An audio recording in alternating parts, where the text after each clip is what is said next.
Audio Jungle.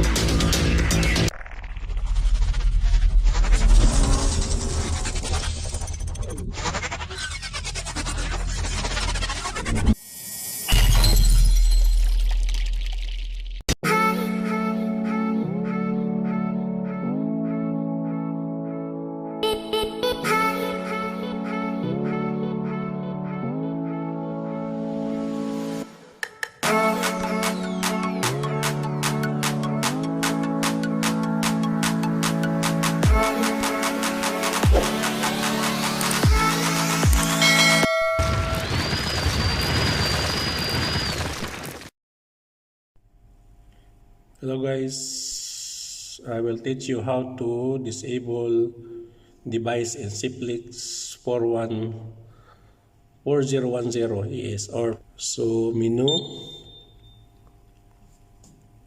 then enter access 1 level 1 password 333,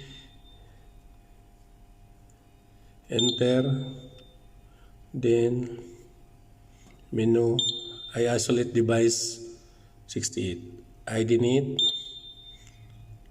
loop 1 is zone 1, loop is need, so put loop is 1, then need is device, so put 68, then enter, this is the device, detector 68, so press disable, then enter. So device now is disabled. Then press acknowledge to normalize the beeping sounds. Okay. Same procedure to go back to enable. Enable, you press ID need. Then loop, zone 1 is loop. Then need is device.